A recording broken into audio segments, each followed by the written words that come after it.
दोस्तों नमस्कार। उम्मीद करता हूं कि आप सभी काफ़ी अच्छे होंगे, काफ़ी स्वस्थ होंगे और हष्ट-पुष्ट होंगे। यदि आपने इस वीडियो को क्लिक कर लिया है तो कृपया करके आप इसे पूरा देखिएगा जरूर।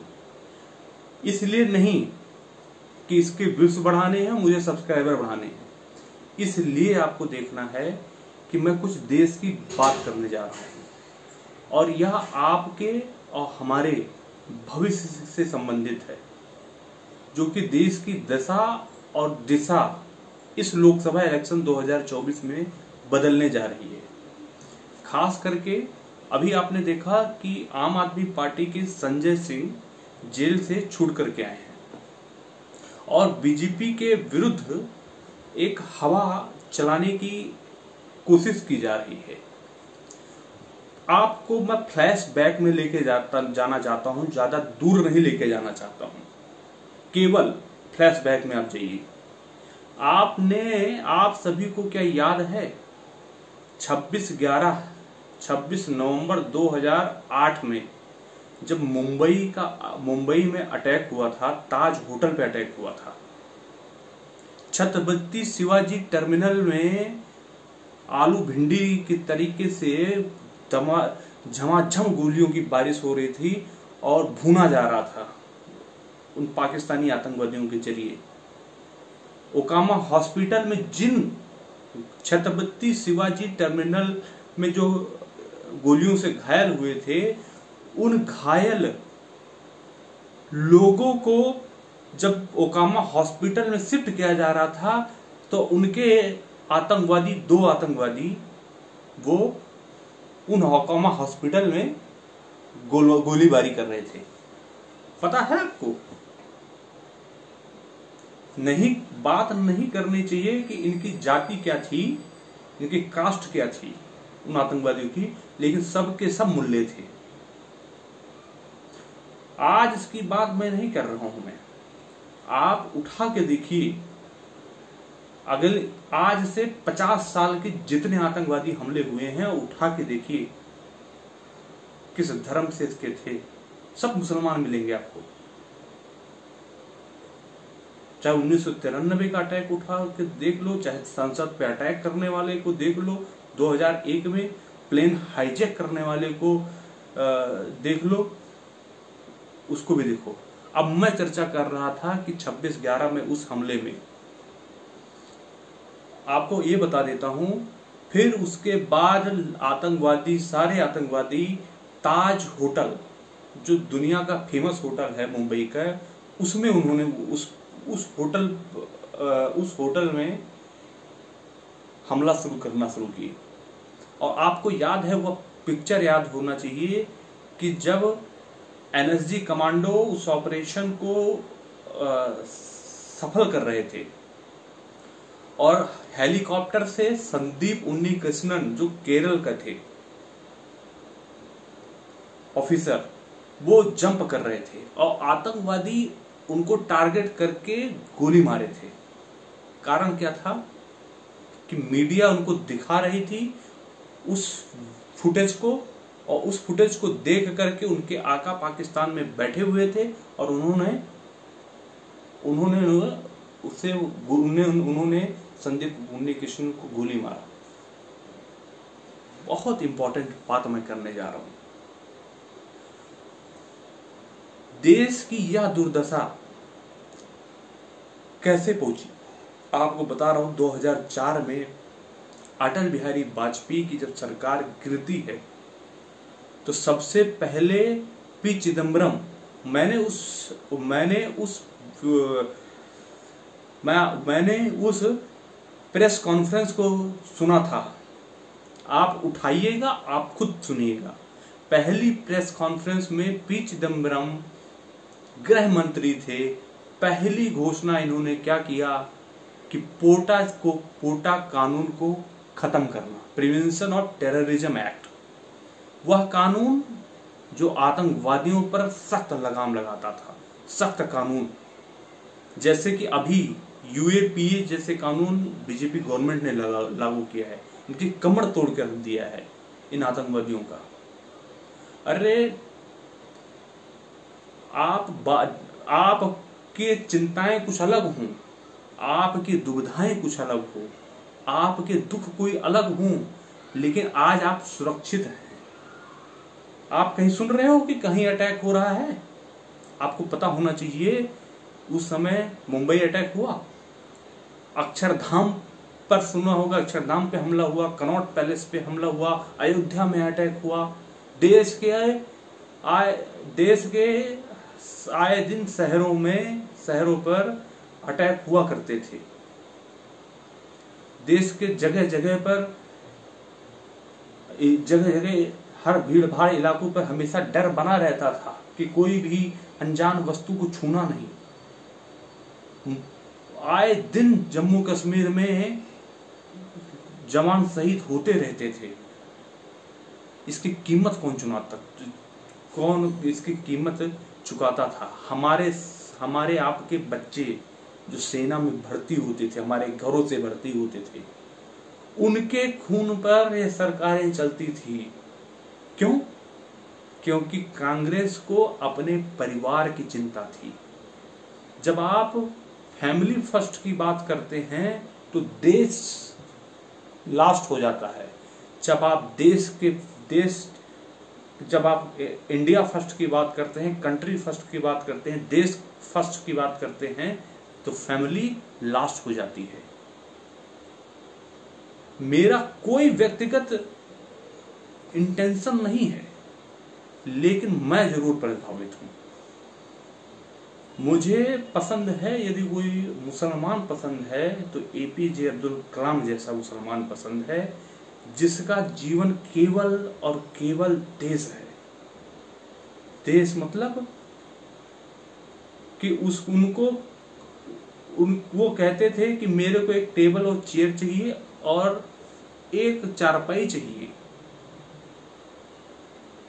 और मेरा संघर्ष, ना उनको बच्चे की जरूरत थी, ना उनको परिवार की जरूरत थी, और उन्होंने जो पैसे भी अर्न किया एपीजे अब्दुल कलाम ने, वह पैसे भी बांट दिया। मैं वैसा इंसान हूं और मुझे ऐसा इंसान बनना है। क्यों? क्योंकि हम किसी अमीर परिवार के बच्चे नहीं हैं। हमें अपनी बुनियाद खड़ी करनी है और इस देश के लिए समर्पित होना है, इस देश के लिए अपने जीवन को समर्पित करना है, और इसी में मेरी संतुष्टि है, इसी में मेरा समर्पण है, और यही मेरा लक्ष्य है कि इस देश के लिए कण कण पल पल जीवन का जो कुछ हो सकता है उसे निछावर करना है। 2015 में, जुलाई 2015 में एपीजे अब्दुल कलाम इस दुनिया से चले गए। उसके बाद उनके जैसा दूसरा कोई मुसलमान नहीं पैदा हुआ। मैं बता रहा हूं कि इस कौम में 99% अपराधी सोच रखने वाले हैं, सिर्फ केवल उनको इस्लाम के अलावा कुछ समझ में नहीं आता है। दारुल इस्लाम बनाना है और उनको गजबे हिंद बनाना है। सबसे बेशर्मी की बात, मुख्तार अंसारी को कह रहे हैं फरिश्ता, मसीहा कह रहे हैं। शर्म आनी चाहिए। 14 वर्ष की उम्र में पहला केस 1978 में इसके ऊपर दर्ज हुआ था। 1981 में पहली हत्या इस हरामखोर ने किया था, और कहता है कि हम ब्रिगेडियर उस्मान के परिवार के हैं, हमारे परिवार से कांग्रेस का अध्यक्ष बना था 1928-29 में। होंगे उन्होंने अच्छाई किया होगा, लेकिन उन अच्छाई के भरोसे में आप कृष्णानंद राय जो विधायक था उसकी हत्या किया, पॉइंट ब्लैंक रेंज से उसको मारा, वो भी AK-47 से, दूसरी और मरने के बाद उसकी चोटी काटा और खून इनसे मिलाया। सोच समझ में आती है? हिंदुओं के विरुद्ध, हिंदुओं के प्रति उसके नफरत, जो एक ऐसे परिवार में, ऐसे महान परिवार में जिसमें ब्रिगेडियर उस्मान जो महावीर चक्र विजेता जिनके पास ऑप्शन था पाकिस्तान जाने का, मोहम्मद अली जिन्ना उनको ऑफर दे रहे थे, उनको जनरल बना देते पहले, लेकिन फिर भी वो अपने इस देश में आए, देश के प्रति उनको प्रेम था, इस देश को उन्होंने ज्वाइन किया। उनके लिए देश महत्वपूर्ण था। उस परिवार में भी ऐसा हरामखोर पैदा हो जाए, मुख्तार अंसारी जैसा, जो 1981 में पहली हत्या करता है और 63 साल की उम्र तक जिंदा रहता है, ये इसी देश में संभव है। कृष्णानंद राय विधायक थे, उनकी हत्या करते हैं। कभी आप देखिए यूट्यूब पे वीडियो देखिए, उनकी पत्नी अलका राय और उनके बेटे पीयूष राय, एक पिता को छीन लिया, किसी के पति को छीन लिया, किसी का भाई को छीन लिया, किसी के बेटे को छीन लिया। आपने किसने छीना है? इस हरामखोर मुख्तार अंसारी ने छीना है। तो मेरे भाई, इसे कह रहे हैं कि ये मसीहा है, फरिश्ता है।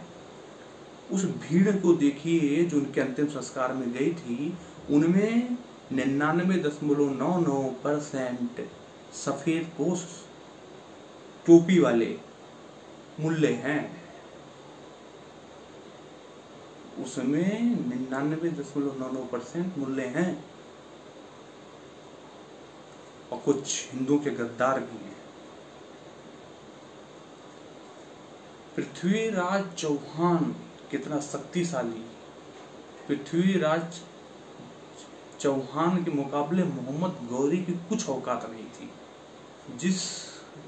उस कुत्ते को 17 बार हराया पृथ्वीराज चौहान ने, लेकिन एक बार उसे मौका मिला, किसके जरिए? एक हिंदू गद्दार की वजह से, जयचंद, और पृथ्वीराज चौहान को हरा दिया।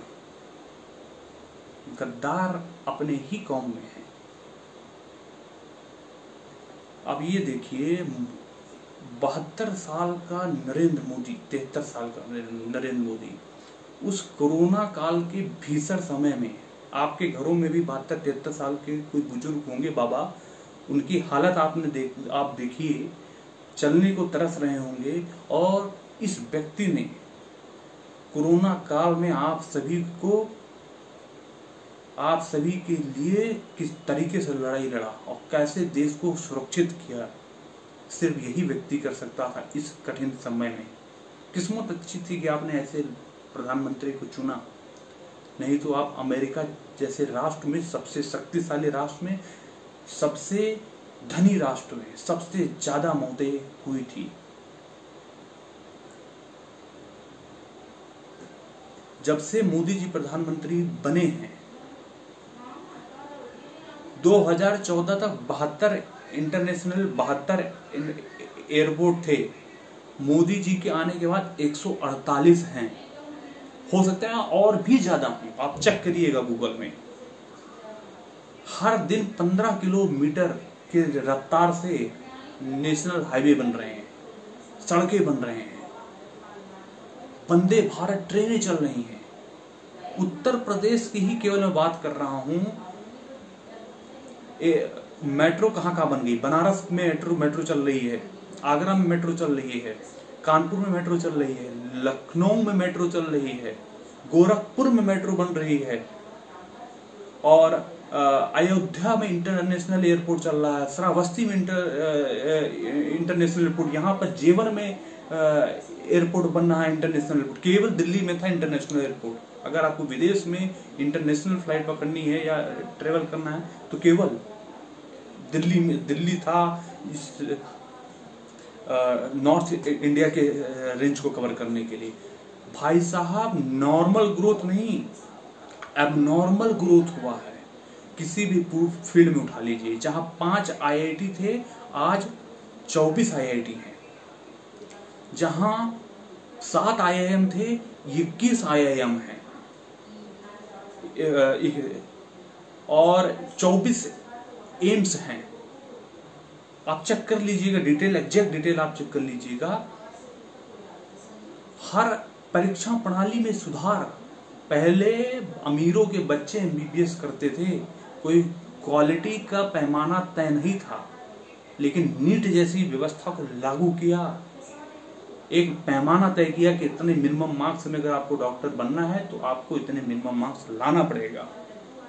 प्रोफेसर ऐसे नहीं बन सकते थे, पहले ऐरा गैरे सब तरीके चलते थे, अब नेट को मैंडेटरी कर दिया गया। आप बीटेक सभी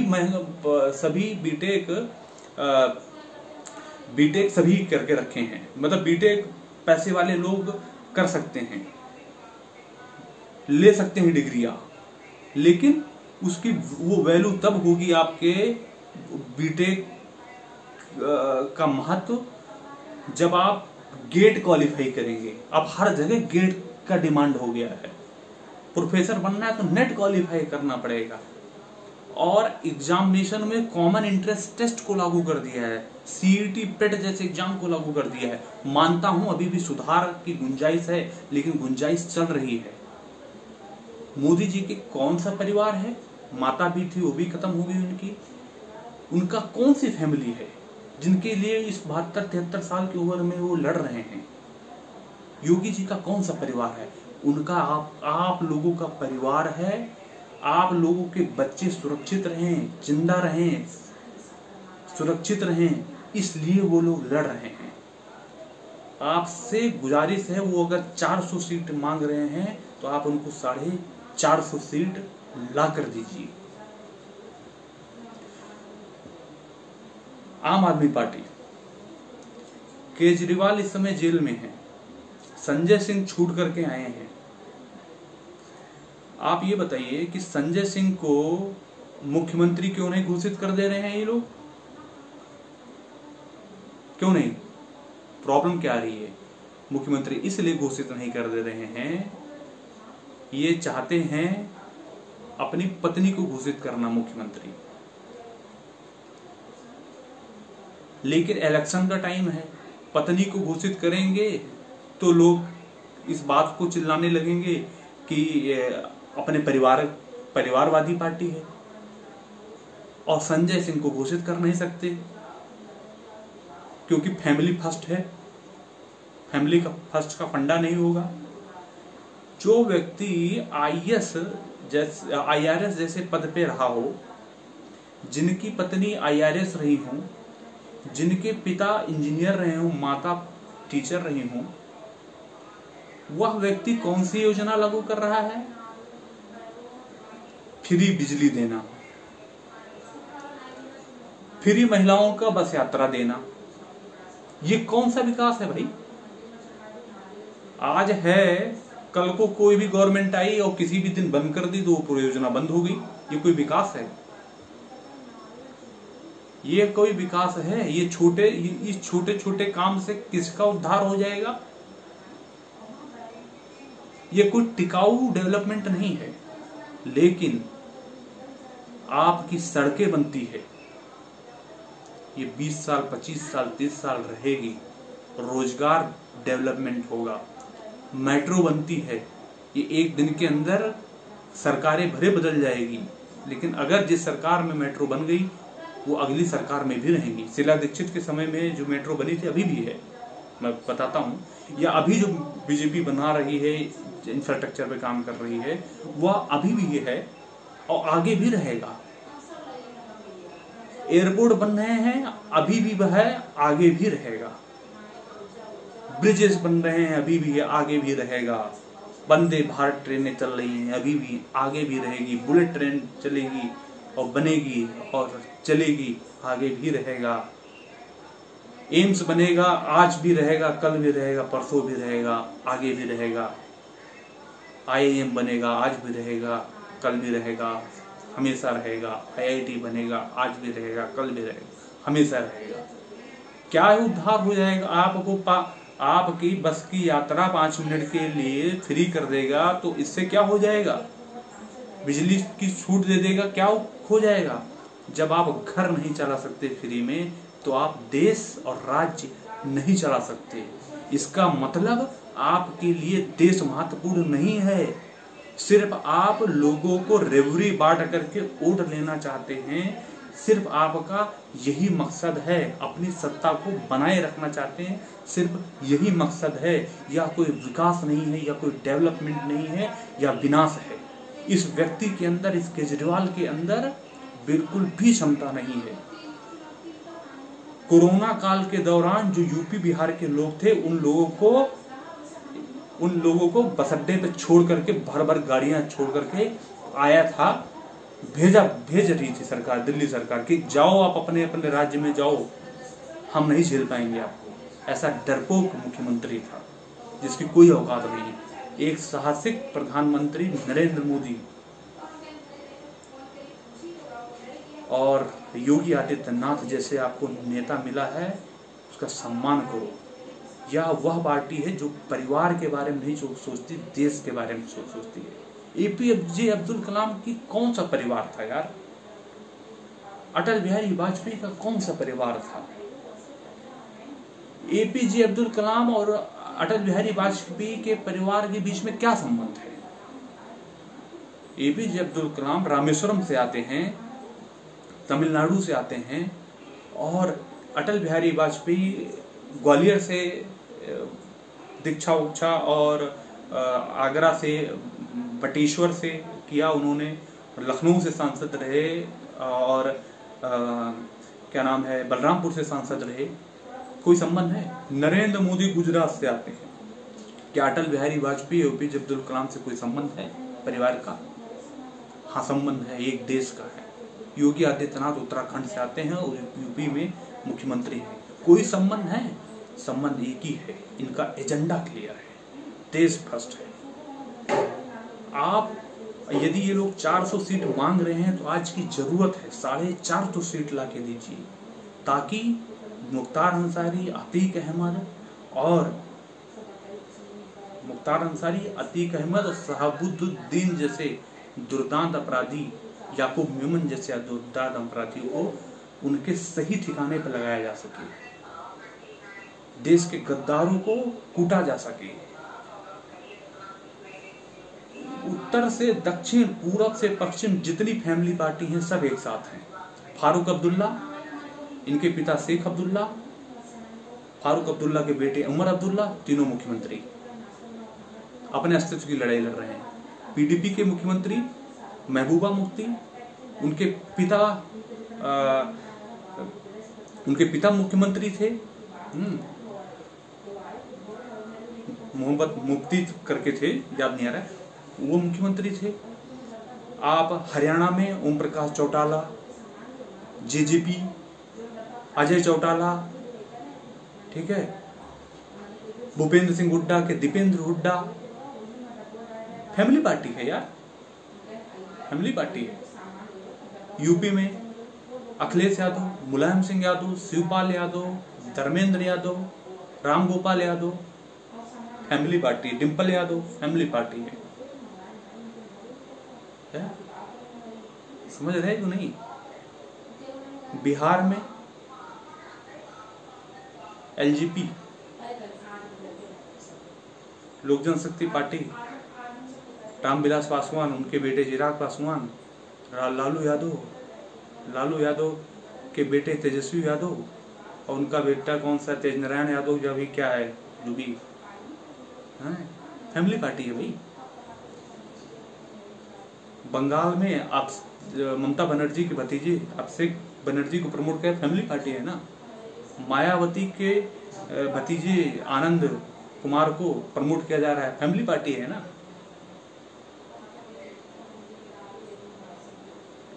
लेकिन बीजेपी ने वसुंधरा राजे को बैठा दिया, शिवराज सिंह चौहान को बैठा दिया। उनके बेटे कहाँ हैं?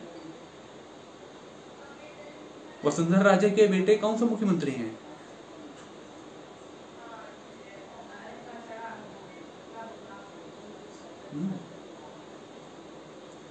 और सुषमा स्वराज के कौन, सुषमा स्वराज की बेटी बासुरी स्वराज अब जाकर के उनको टिकट मिला सांसदी का बड़ी मुश्किल से। कौन सी मुख्यमंत्री, कौन सी विदेश मंत्री हैं वो? ऐसे ही अरुण जेटली, उनके बेटा, उनका परिवार कौन है? लालकृष्ण अडवाणी, अभी उनको भारत रत्न का पुरस्कार दिया गया। उनके बेटे, उनके बेटी कौन सी उप मुख्य प्रधानमंत्री हैं या कौन से पद पे हैं?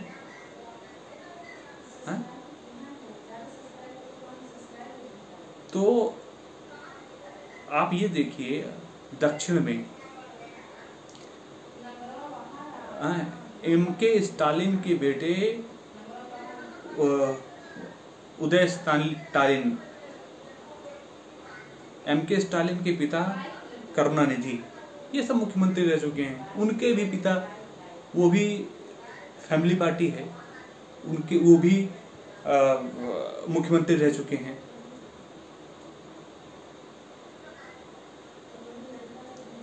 वही चीज आप उठा के देख लीजिए आंध्र प्रदेश में, वाई.एस.आर. रेड्डी के उनके बेटे, उनके पिताजी भी मुख्यमंत्री थे और वाई.एस.आर. रेड्डी जो हैं वो भी मुख्यमंत्री हैं। पिता भी मुख्यमंत्री, ये भी मुख्यमंत्री, उनके बेटे भी मुख्यमंत्री। बीआरएस, टीडीपी, चंद्रबाबू नायडू, ये सब फैमिली पार्टी हैं। कर्नाटक में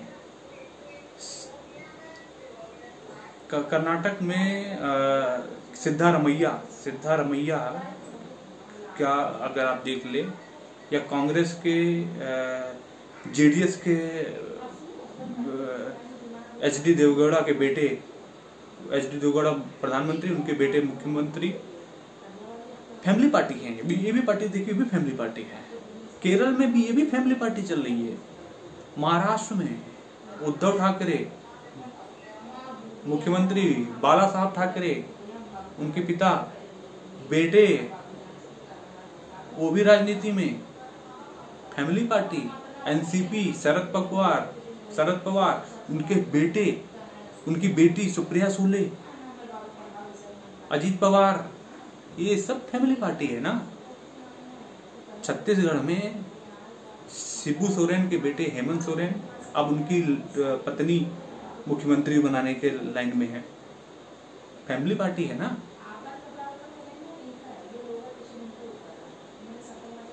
उड़ीसा में नवीन पटनायक मुख्यमंत्री हैं, उनके पिताजी बीजू पटनायक वो मुख्यमंत्री थे, फैमिली पार्टी है ना। अरे भाई साहब, आप कहीं भी उठा लो यार, मैं कितना याद दिलाऊं, इनका फैमिली का मैटर है। इनको अपने फैमिली के अस्तित्व की चिंता है, देश की जनता इनको फर्क नहीं पड़ता है। देश, आप लोगों की जिम्मेदारी है कि देश को सुरक्षित रखना है। देश को सुरक्षित रखने की बात कर रहा हूं तो आप लोगों की सुरक्षा इंपॉर्टेंट है, समझे। और यह बीजेपी मुस्लिम विरोधी बिल्कुल नहीं है।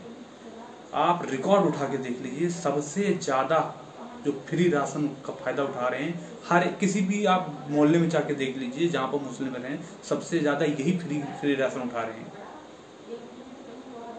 शौचालय निर्माण का फायदा यही उठा रहे हैं, घरों का निर्माण, आवासीय परिवार, सबसे ज्यादा सरकारी फायदा यही ले रहे हैं।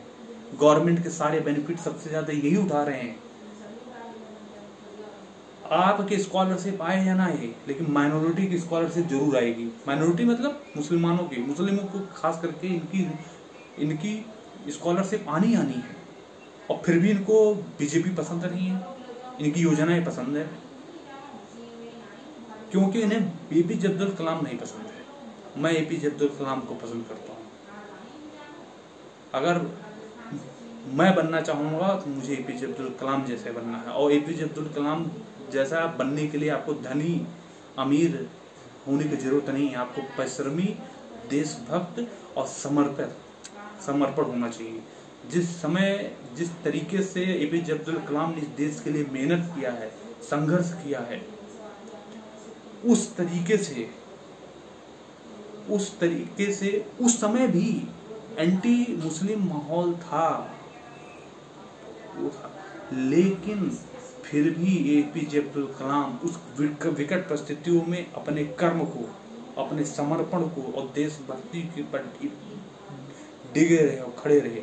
और यदि जब बीजेपी मुसलमानों से विरुद्ध होती तो उनको कभी मुख्यमंत्री नहीं बनाती, उनको कभी राष्ट्रपति नहीं बनाती, उनको इतने बड़े पद पे नहीं लेके जाती जो नाम और पहचान बीजेपी ने दिया है। आज की डेट में ऐसा कोई मुसलमान है ही नहीं एपीजे अब्दुल कलाम के जैसे। कहाँ से पैदा होगा जब मुख्तार अंसारी जैसे दुष्ट पापी को समर्थन करने वाले 2 लाख मुसलमान उसका समर्थन करने के लिए आ जाएंगे, उसको फरिश्ता बना देंगे। उस हरामखोर को किस प्रकार का वो फरिश्ता है वो। मेरी ये जो सच्ची बातें मैं कर रहा हूँ मेरे दोस्त, मेरे भाई, हम ऐसे ही कड़वी बात करेंगे तो आप कृपा करके हमारे चैनल को सब्सक्राइब करिए, शेयर करिए, प्रमोट करिए और हमसे जुड़िए। सबसे पहली बात, मैं अपने इस YouTube फैमिली में 146 मेंबर हमारे साथ जुड़ चुके हैं, उनको बहुत बहुत धन्यवाद सब्सक्राइब करने के लिए। और हमारी जिम्मेदारी उन 146 मेंबर के प्रति और बढ़ गई है, सही दिशा में और सही जानकारी देने के लिए। और हम लोग मिल के आगे बढ़ेंगे, हम मिल करके ही अपने इस देश को आगे ले जाएंगे। बहरहाल आप किसी भी धर्म, जाति, मजहब और समाज से बिलोंग करते हो, बस क्राइटेरिया कलाम जैसा होना चाहिए, क्राइटेरिया वाजपेयी जैसा होना चाहिए, समर्पण मोदी जैसा होना चाहिए, देशभक्ति योगी जैसा होना चाहिए। धन्यवाद।